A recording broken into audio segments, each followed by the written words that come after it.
বন্ধুরা, আমি আমার ভুল প্ল্যানিংয়ের জন্য এই এত বড় মুভটা আমি মিস করে দিলাম। কি বলবো তোমাদের, আমার দেখে আমি এত আফসোস করছি, বলে বোঝাতে পারছি না। হ্যালো বন্ধুরা, আমি বিপাশা। আজকে আমার ট্রেডের প্ল্যান হচ্ছে এই জোনটা ব্রেক করে ক্লোজ করলে এন্ট্রি বা রিটেস্টে আমি আপে নেবো, নাহলে এই ডাউনের জোনটা ব্রেক করলে রিটেস্ট করলে আপে নেবো।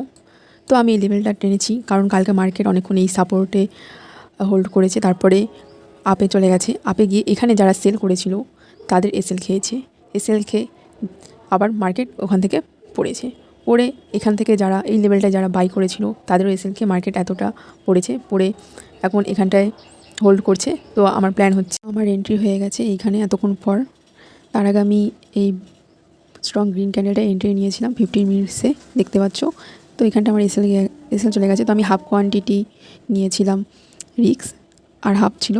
তো এখন আমি সেই হাফ কোয়ান্টিটির উপর আমি রিস্ক নিয়েছি। তোমাদের যদি কখনো মনে হয় যে মুভ চলে যেতে পারে, স্ট্রং ক্যান্ডেল হয়েছে, তো তোমরা হাফ কোয়ান্টিটি নিতে পারো, আর হাফ কোয়ান্টিটি পরে প্রাইস অ্যাকশন অনুযায়ী অ্যাড করতে পারো।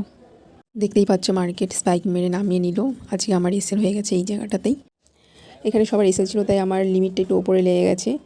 আজকে আমার ওভারট্রেড হয়ে গেছে, দেখতেই পাচ্ছ তোমরা। আজকে লসটা একটু বেশি বড় হয়ে গেছে।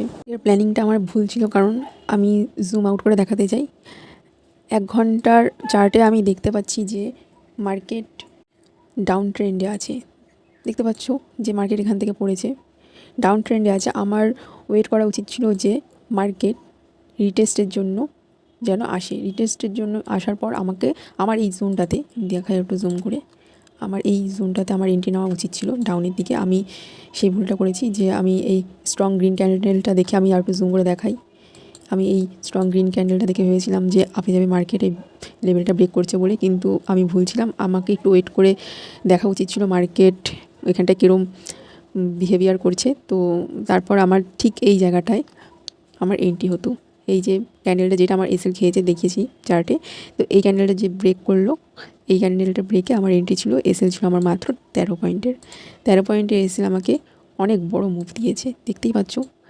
এত বড় মুভমেন্ট দিয়েছে আমাকে, একবারে 1:3 দিয়ে দিয়েছে, দেখতেই পাচ্ছ। আমি দেখি স্কেল লাগিয়ে একটা ক্যান্ডেলে আমাকে 1:3 দিয়ে দিয়েছে, ভাবতে পারছো।